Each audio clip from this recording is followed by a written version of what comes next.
support all the people and new faces that are coming in. So, we will be having further discussions about the budget. We're just asking everyone to please take another look and see if you can help us out with a little bit more of an investment in our important community. Again, particularly at Easter time, as we look for rebirth and growth. Thank you very much.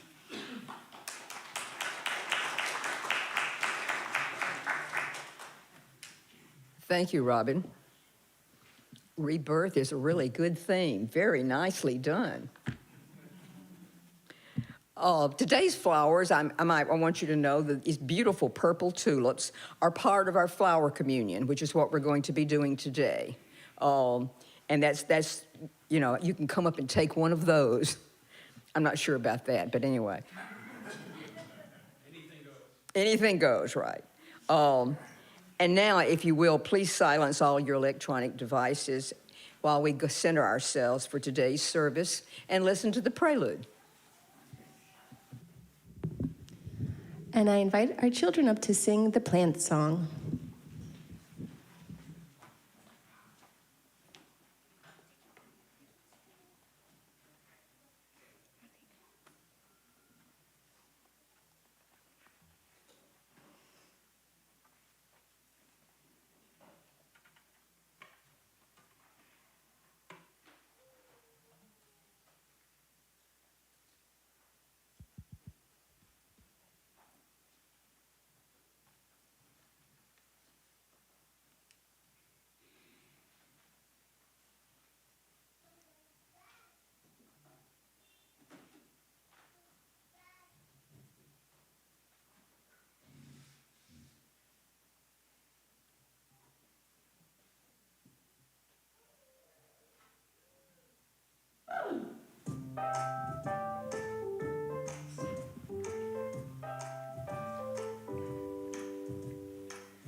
Roots, stems, leaves, flower needs sun and air and a little rain shower.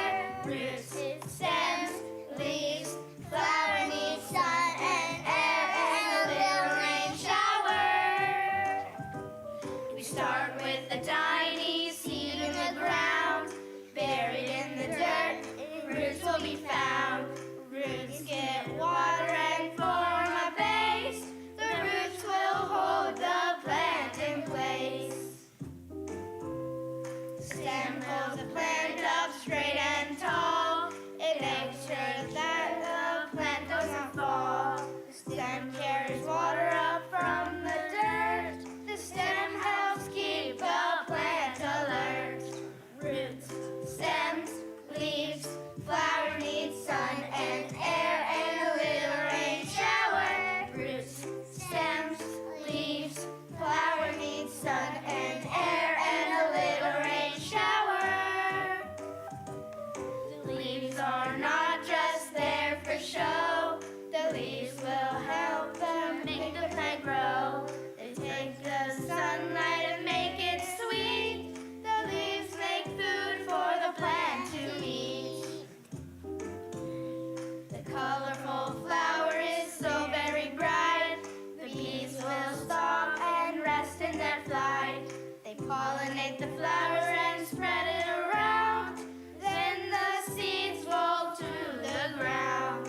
Roots, stems, leaves, flower needs sun and air and a little rain shower. Roots, stems, leaves, flower needs sun and air and a little rain shower.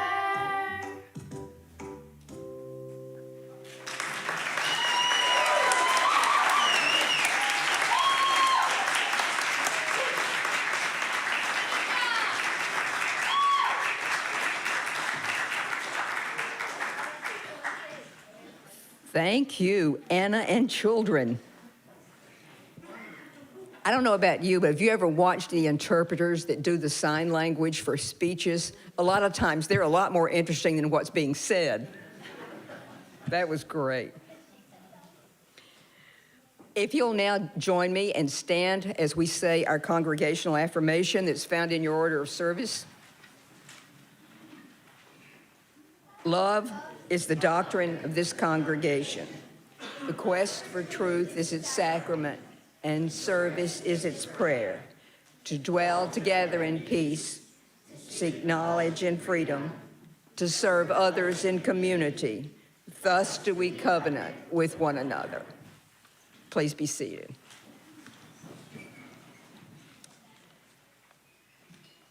Unitarian Universalism is a diverse and non-creedal religion, and we're a covenantal religion, which means that we don't have to believe the same in order to treat each other the same, with respect, equity, compassion, and dignity. Our community is based on deeds, not creeds. As Unitarian Universalists, we side with love, embracing all people regardless of age, color, race, socioeconomic status, physical ability, or religious background. I always feel like I'm hiring somebody when I'm doing that. But of course it's serious. That is what we believe. We've been officially designated by the Unitarian Universalist Association, as a matter of fact, as a welcoming congregation that welcomes LGBTQ plus individuals. We especially welcome families and young children, and those needing special assistance with caring for or entertaining the children will find someone in the back of the social hall willing to help, which is what we talked about earlier. And at this time, we'd also like to recognize any guests or visitors that are with us today. This is more people than I've seen in here since last Easter. No, see, it's not, seriously. I mean, it's so great to have a full bunch of people here. So visitors, if you're willing and able today, please rise and share with us your name and where you're from. Or if you've got guests with you, please feel free to introduce them. And if you'll wait for Emilio to bring the microphone. Do we have any visitors today? We have a mandatory visitor. According to that guy. Hi, my name is Mary Robinson. I'm from Columbia, technically, but I'm in school in Spartanburg, and I brought with me my partner, Alex. Welcome. Hello, my name is Janet Kalantarian. I'm from Germany and Iran, and I'm just visiting. I'm living in Colombia, though. Welcome.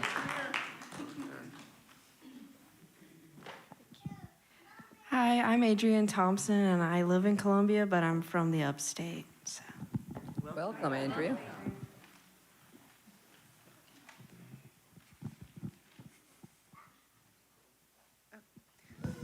Hi, I'm Dawn Mellon. My mom is Ann, so we're here with my two girls visiting for Easter. Welcome. Let's see.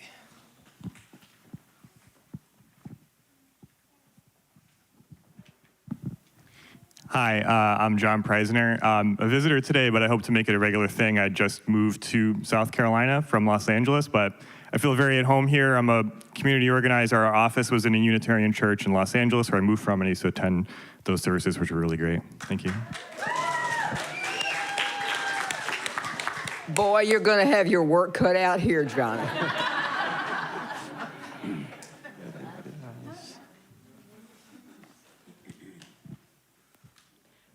Okay, thank you, Emilio. And visitors, you certainly don't have to, but we'd love to have you fill out a visitor card and put it in the collection plate. There's probably one in the chair in front of you. And that way we can send you our newsletters or emails. Nobody is going to knock at your door, I promise. We don't have the funding for that yet, do we? Oh, but that's not a reason not to give more money. We still won't come knock at your door. Okay. Remembering any kind of preferences you might be practicing with masking or distancing, please, let's still just take a minute and greet each other and turn to the people next to you and talk a little bit and come back in 1 or 2 minutes.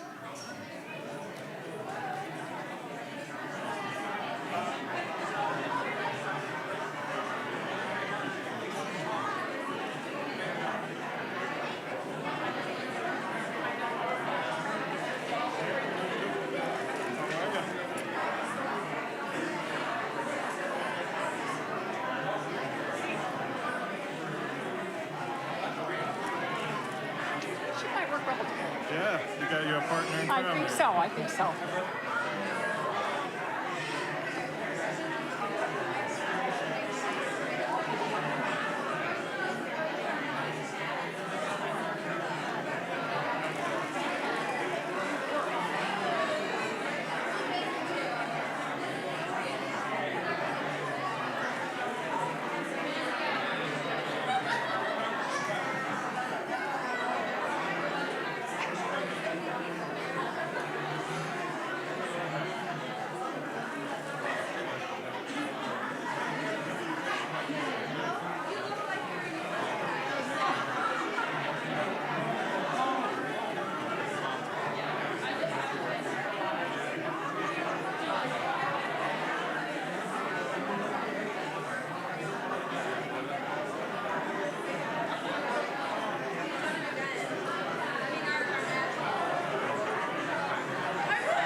All right, if you can start making your way back to your seats.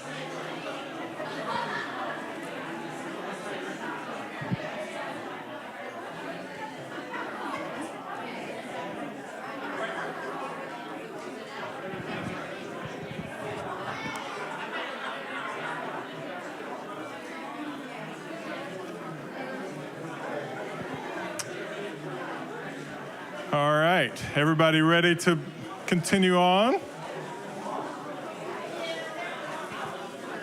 Maybe not.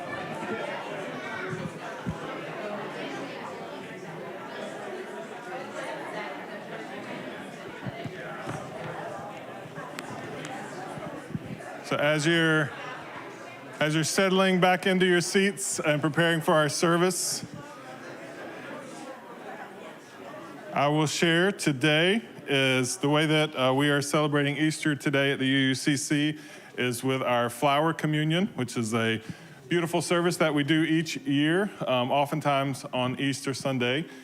This is you're going to learn a little bit about the history of this service. This is actually the 100th celebration. 1923 was the first flower ceremony, so you're going to hear a little bit about the history of the flower ceremony and talk a little bit about how it really symbolizes communion for us as Unitarian Universalists, but also the beauty of this time of year of spring and all the uniqueness of the flowers and our connection to the earth. So thank you for being here for a part of this service. Our goal is kind of the way it works in the service. Everybody is invited to bring a flower, and everybody gets to leave with a flower, a different flower than you brought.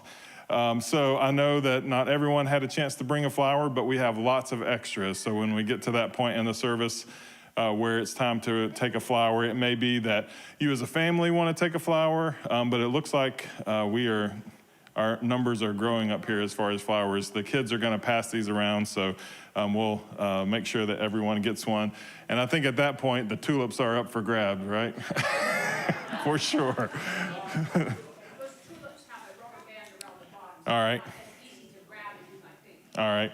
So that we'll keep that in mind. Also, in today's service, we often have multi-generational services where our youth and children are involved in the service. And so we have them helping out in lots of ways. Obviously, they provided our prelude song just a few minutes ago. They're going to be helping to take up the offering. So that's a new campaign, right, Robin, from the Finance Committee. Get the children to pass the plates around. They're going to be helping with that. And as I said, they're going to be helping in passing out the flowers at that point in the service. We also have 2 readers today that are going to be helping us by reading different parts of the service. And so at this point, we are going to have our opening words, and Louisa is going to come and share them for our chalice lighting.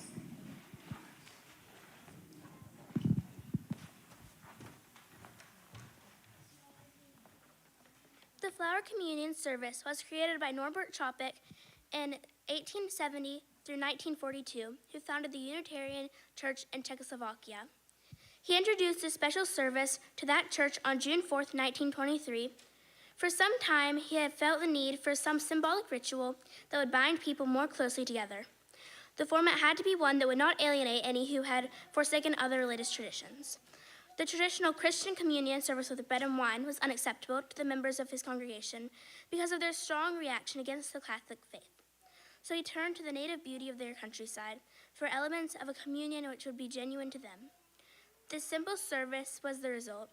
It was such a success that it was held yearly just before the summer recess of the church. People were asked to bring a flower of their choice, either from their own gardens or from the field or roadside. When they had arrived at church, a large vase stood waiting at the vestibule, attended by 2 young members of the church school. Each person was asked to place their own flower in the vase. This signified that it was by their own free will they joined with the others. The vase that contained all the flowers was a symbol of the United Church Fellowship. The young attendants helped with the arrangement of the bouquet. Later, they carried the vase up to the front of the auditorium and placed it on the table. There, Dr. Chapek then said a prayer, after which he walked over and consecrated the flowers while the congregation stood. The 2 attendants then took the vase back out to the vestibule. After the service, as people left the church, they went to the vase and each took a flower from the vase other than the one they had brought. The significance of the flower communion is that as no 2 flowers are alike, so no 2 people are alike, yet each has a contribution to make. Together, the different flowers from a beautiful bouquet. Our common bouquet would not be the same without the unique addition of each individual flower, and thus it is with our church community. It would not be the same without each and every one of us. Thus, this service is a statement of our community.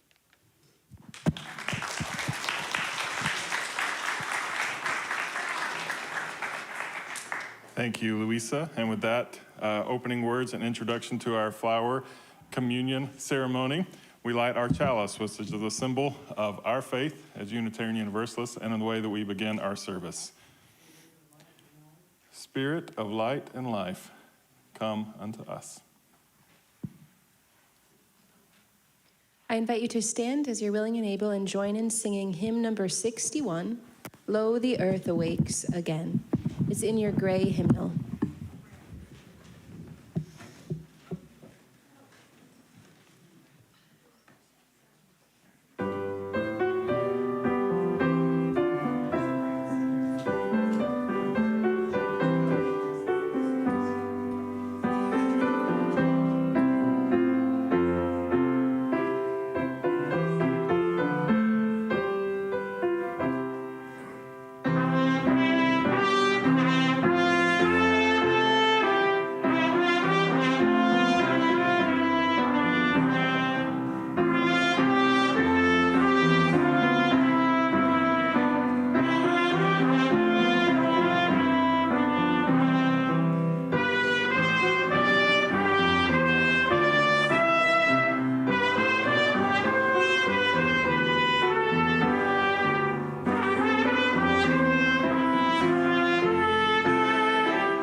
please welcome Lucille, that's going to come and share our opening words, a poem by Mary Oliver.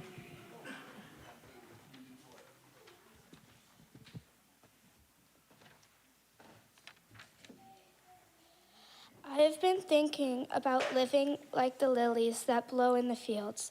They rise and fall in the edge of the wind, and have no shelter from the tongues of the cattle, and have no closets or cupboards, and have no legs. Still, I would like to be as wonderful as the old idea. But if I were a lily, I think I would wait all day for the green face of the hummingbird to touch me. What I mean is, could I forget myself? Even in those feathery fields, when Van Gogh preached the poor, of course he wanted to save someone, most of all himself. He wasn't a lily, and wandering through the bright fields only gave him more ideas it would take his life to solve. I think I will always be lonely in this world where the cattle graze in the black-white river, where the vanishing lilies melt without protest on their tongues, where the hummingbird, whenever there is a fuss, just rises and floats away.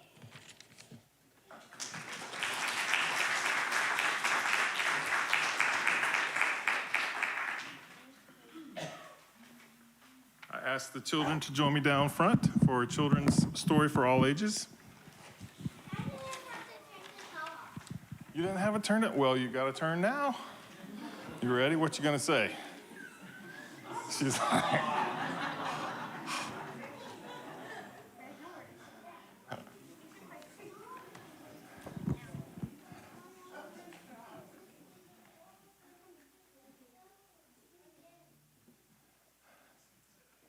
all right, everybody making their way down. So everybody's going to get a chance to talk right now. So if you want, everybody tell me your favorite flower. How about that? Anybody want to go? I don't have a flower. You don't have a favorite flower? All right. Lily. Lily? Bluebell. All right, bluebell. Tie-dye. All right. Is there such thing as a dung flower?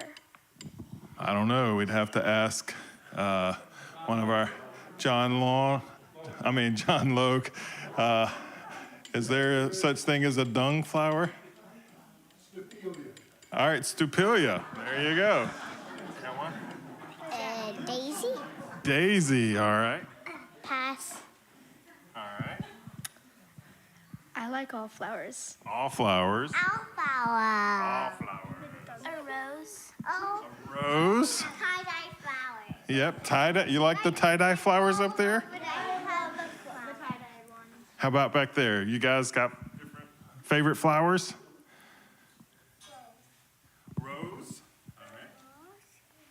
You say sunflower? Rose. Rose. Sunflower. She's not sure yet. I'm trying to interpret the look on her face. I think she says indigo. How about that? So today is our flower communion. See all these beautiful flowers up here? And that's Easter Day. That's right. It's a way that we celebrate Easter and rebirth because springtime is when all of these flowers come back. There. There's a what? Bunny. There's a bunny? Oh my goodness. That's another symbol of Ostara, Easter. Bunny on there. That's right. That's right. So in a few minutes when we have our... Easter bunny on the train. Really? On a train? Was the Easter bunny driving the train? No. That's good. Because Outside. yep, that's right. There were Real ones. not real Easter bunnies? Oh my goodness. Only Easter bunny train. Gotcha. All right, so you all get to help with our flower ceremony in a few minutes. After we bless our flowers, we're gonna have you come down and walk these flowers around and let people pick a flower, hopefully a different one than they brought. You wanna do the tie-dyes? All right.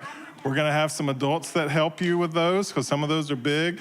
Some of them are in vases, some of them are loose, and we've got little baskets you can carry around here. All right, you wanna do yours? We even have some up here that were handmade, so they're beautiful as well. So just lots of things to look at. And one of the things I want you to think about during flower communion is how beautiful. The tender flowers are beautiful. That's right. I want you to think about how beautiful all the flowers are up there. And you know what the flowers kind of remind me of? Look around right here.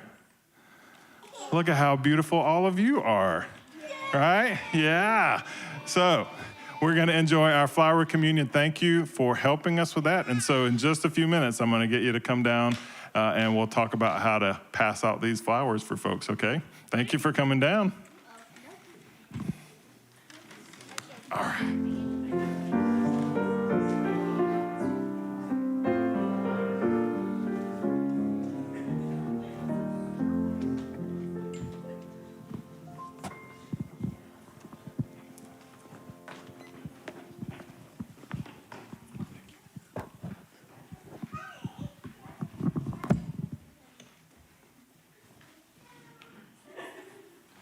I can see the look on everyone's face out there. They're so envious and wish you could be down there having fun, right? I have 3 daughters, so that's just kind of like normal, everyday event at the house. At this time in our service, we have opportunities for us when we gather in community like this to share our joys, things that we want to celebrate with each other. But it's also an opportunity to share our concerns, things that are heavy on our hearts that we want to share that burden and have others help us carry it. We always have 7 candles that we use for this part of our service. They're in our foyer, and you can grab those. And if you have one of those this morning and would like to share a joy or concern, please come forward, briefly share that, and I will help you get your candle lit and into the chalice here.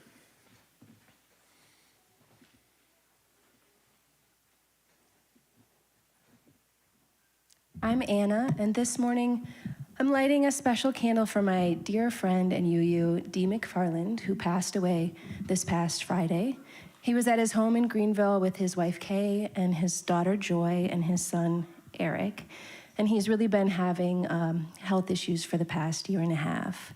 So I light this for Dee, who in his life was a forensic pathologist, an artist, a musician whose instruments are still here with us, and who was one of the most kind and genuine people I've ever known. And I also light this for his wife, Kay, who has truly been the embodiment in love in all the years they've spent together, and especially in these final years. So for Dee.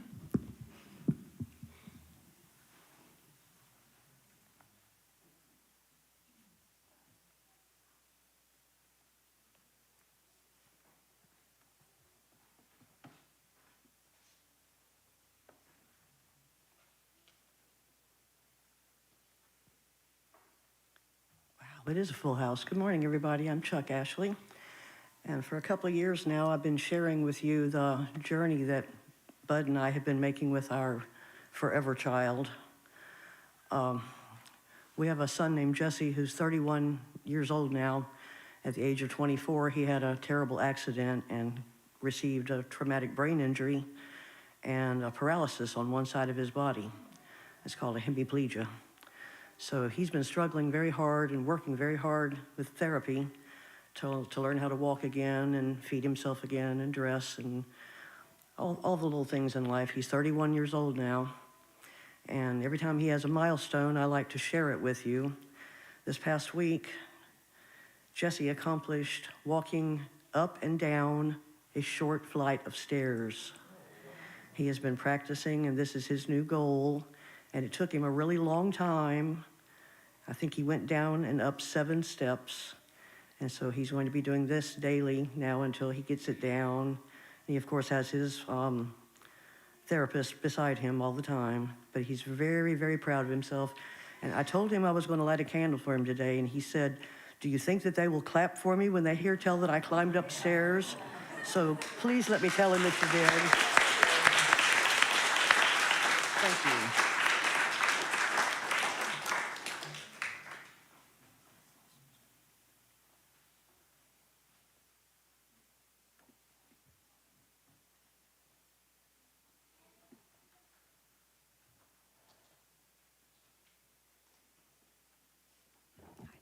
Patmore again, and I have two things. The first one is a candle of sorrow. I did not know about Dee. I'm so glad that Anna made the announcement. I lost track of him and Kay. If you never knew him, if you've come here in the last few years, he's the one that helped Don and I paint this sanctuary and the social hall. When nobody showed up, Dee McFarland at 70-something then showed up and got up on the scaffolding. You don't know the people that went before you that made this place possible. Of course, it's been painted since then. That was 20 years ago. But he and Kay were just... they were beautiful people. I'm sorry everybody couldn't know them. The other thing that I'm up here for is I just had to light a candle out of sheer joy of seeing all these people here. I don't care if it is because it's Easter. Come back.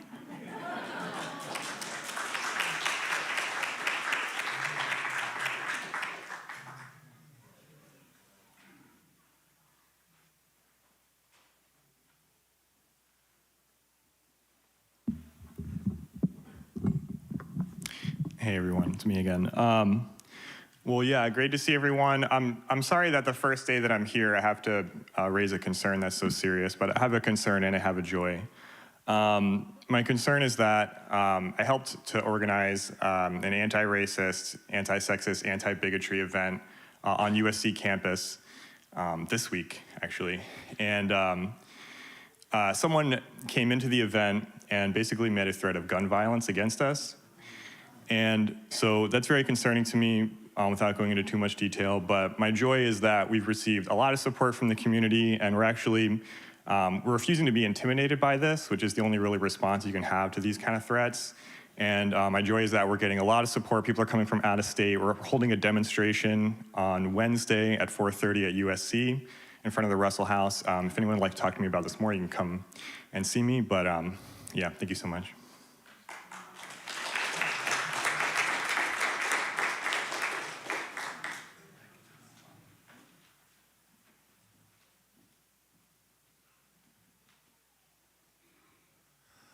My name is Tom Clements.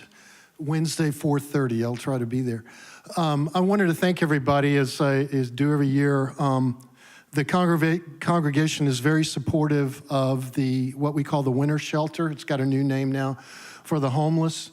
And people gave so many donations of clothes and toiletries. The Winter Shelter is operated by Transitions through funding from the city. It's open from November 1st to April 1st. And I would guess there were average probably 75 people a night. And Deb Matherly, who's not here, the president of the board, was so wonderful in the clothing table she had with all the stuff that people brought.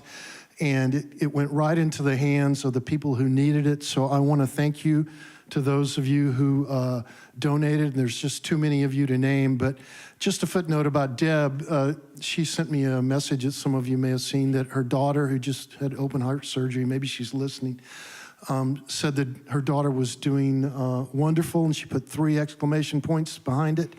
So that was good to see, and she said, I think she's coming back on Wednesday to add. Thank you very much for your support of the shelter.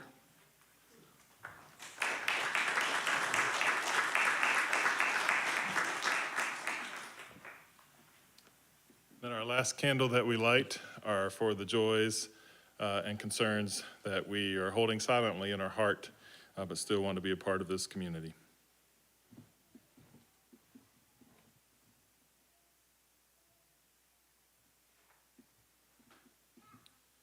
Please join me in just a few seconds of silence. Take a few deep breaths and think about all that you've heard, all that you felt, and send your love and energy everywhere that you feel connected.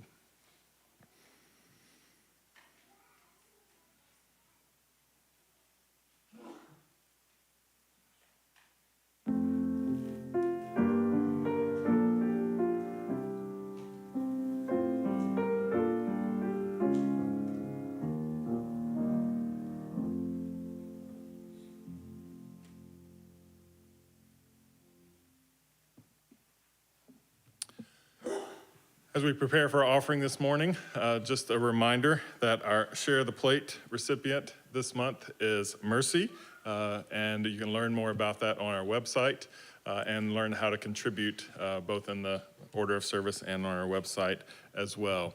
So we have some help this morning. So all those who are helping with the offering, please get prepared to receive our morning offering.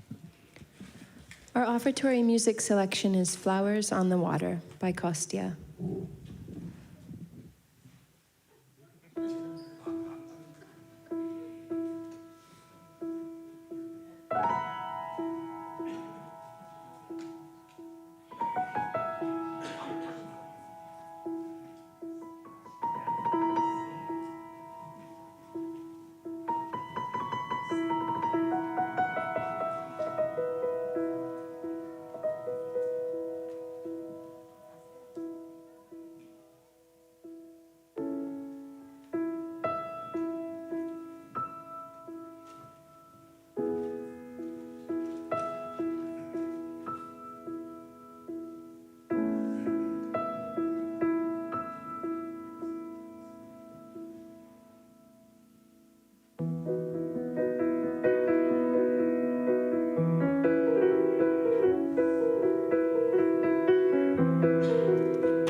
We receive our offering this morning, a symbol of our commitment to our good work. And thank you for helping us collect this morning. You did a great job.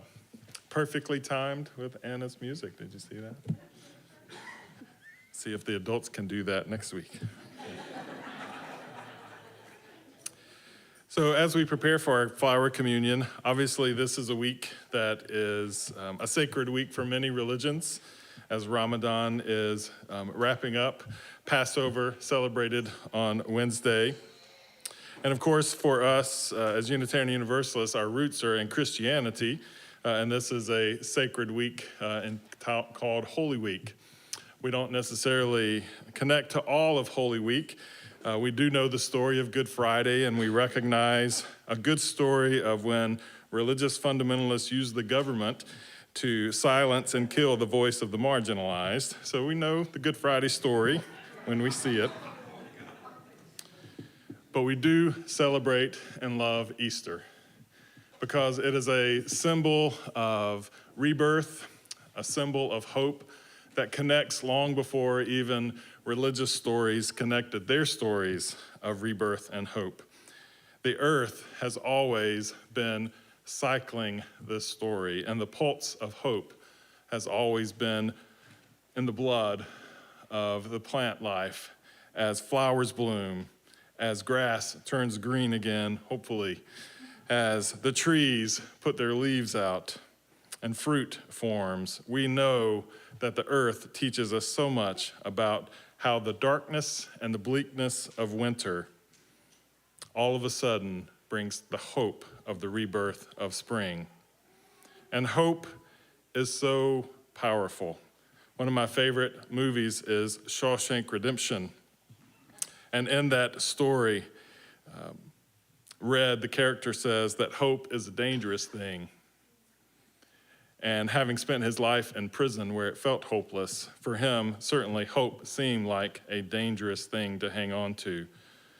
But Andy Dufresne reminded him that hope is something we always have to hold on to, even in the darkest of situations. I think about the founder of our flower communion, Norbert Chapek, in a prison in Dachau, getting ready to be killed and holding on to the beauty of hope. That is the job of Easter. That is the job of this Sunday. In the darkest of times, hope is always possible. It's easy to look at our culture. It's easy to look at gun violence and the many things that cause us so much pain in the news as we look at it every day, and we can shake our heads and say it's absolutely hopeless. Today is a reminder that hope is always powerful. Here in Columbia, South Carolina, it gave us a good experience of that this week because, 2 weeks ago, we were so happy.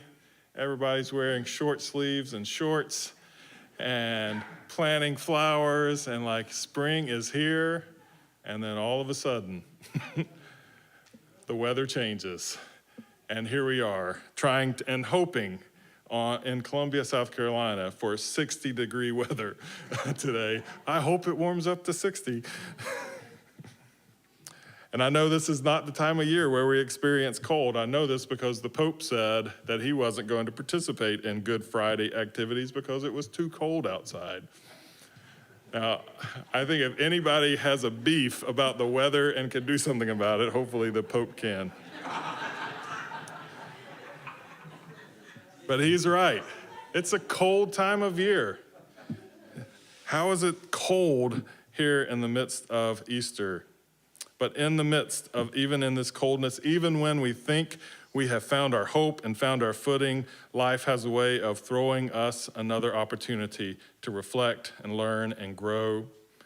A time to either choose between giving in to the hopelessness and the futility or hanging on to hope with both hands. The flower communion is an invitation to no matter what is happening in your life right now, no matter what, no matter how dark, no matter how painful, no matter how hopeless it seems. The flower communion is a visual, a tactile, a sensory reminder to hang on to hope with both hands. I hope that this place at the UUCC is always a place where people know hope is alive and well, no matter what's happening around us. So as we celebrate our flower communion, we always consecrate our flowers with the prayer of Dr. Chapek. And so whenever he conducted his flower communion in Prague, he would say this proverb as he consecrated the flowers. Infinite Spirit of life, we ask your blessing on these, your messengers of fellowship and love and hope. May they remind us amidst diversities of knowledge and gifts to be one in desire and affection and devotion to your holy will. May they also remind us of the value of comradeship, of doing and sharing alike. May we cherish friendship as one of the most precious gifts.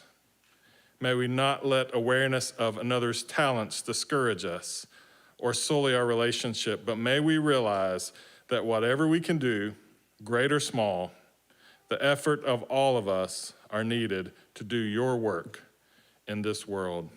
As our children come forward, they're going to be passing flowers around. I'm going to ask some of the adults to help them because some of them are vases, some of them are going to be in baskets.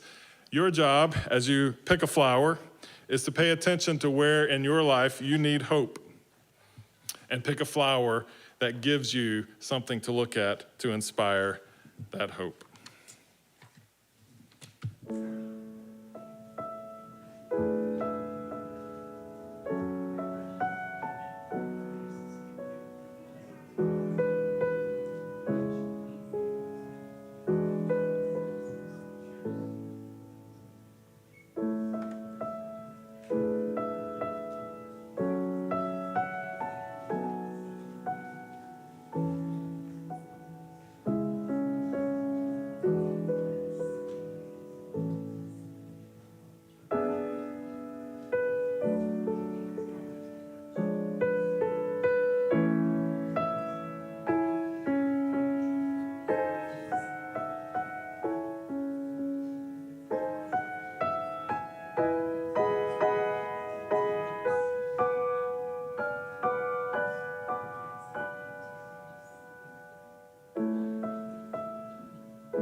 Kids a big hand.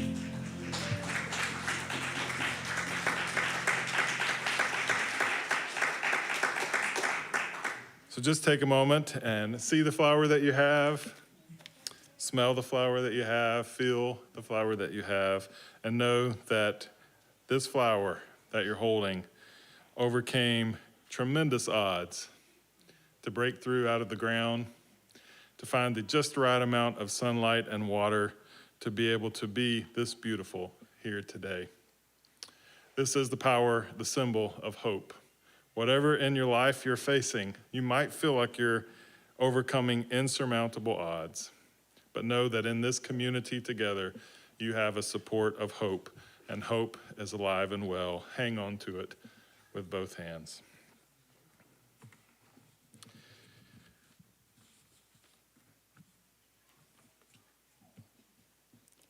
I invite you to stand as you're willing and able and join in singing our closing hymn, number 63, Spring Has Now Unwrapped the Flowers.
Remain standing for just a few minutes. Our closing words are going to be brought by Louisa.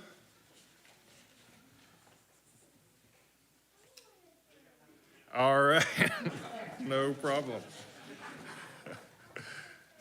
Our closing words are going to be brought by Stephen, and better not stand on that. It's a little overtowering. I will read. Just before he was put to death in Dachau, Dr. Chopik wrote this prayer, reflecting on his own life and the state of his spirit. It's worthwhile to live and fight courageously for sacred ideals. Oh, blow, you evil winds, into my body's fire. My soul you will never unravel. Even though disappointed 1,000 times or fallen in a fight and everything would worthless seem, I have lived amidst eternity. So be grateful, my soul. My life was worth living. He who was pressed from all sides but remained victorious in spirit is welcomed into the choir of heroes. He who overcame the fetters, giving wing to the mind, is entering into the golden age of the victorious. Please join me in singing our congregational benediction.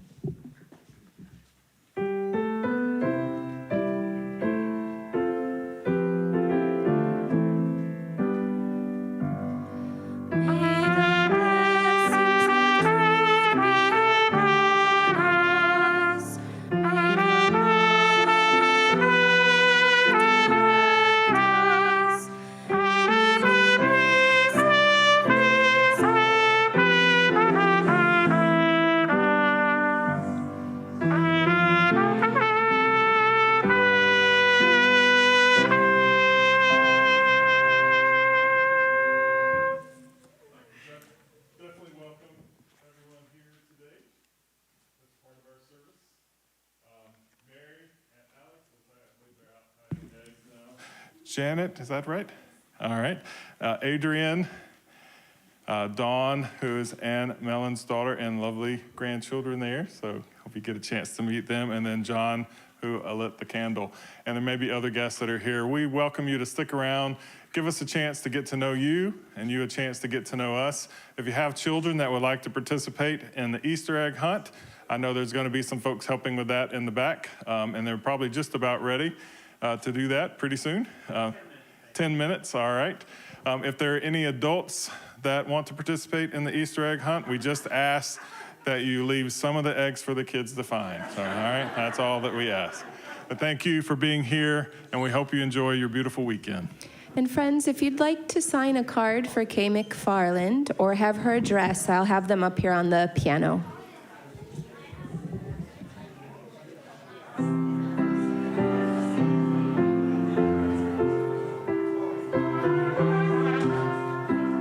I was going to give you an intro. Let's take the top.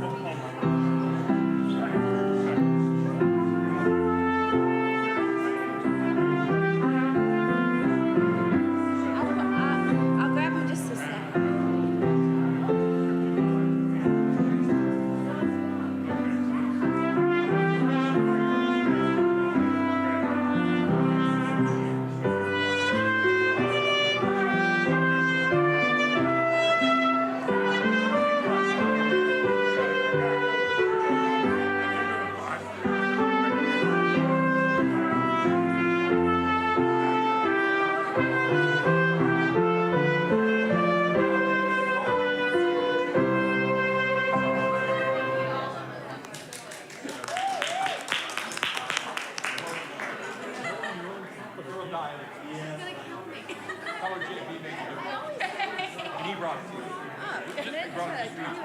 Thanks on the mic, even though your name was on the bulletin.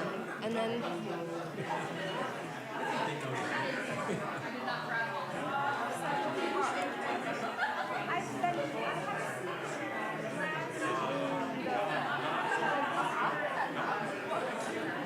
I've been talking.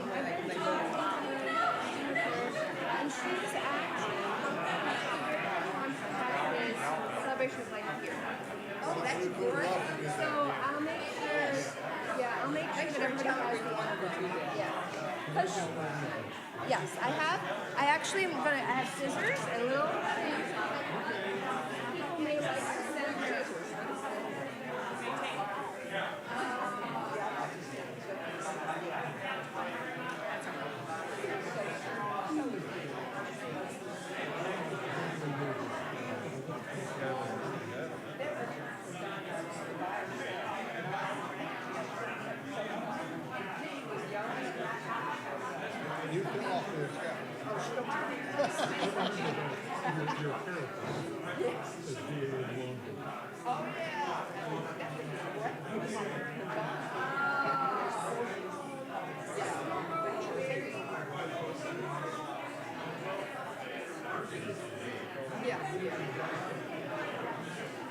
She's going to give us a dress.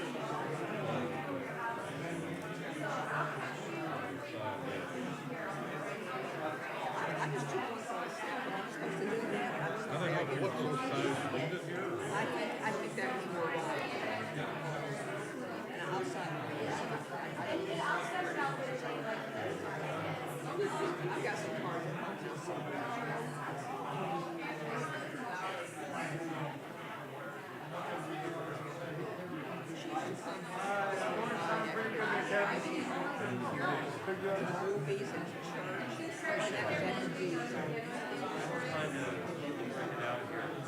You got for 20.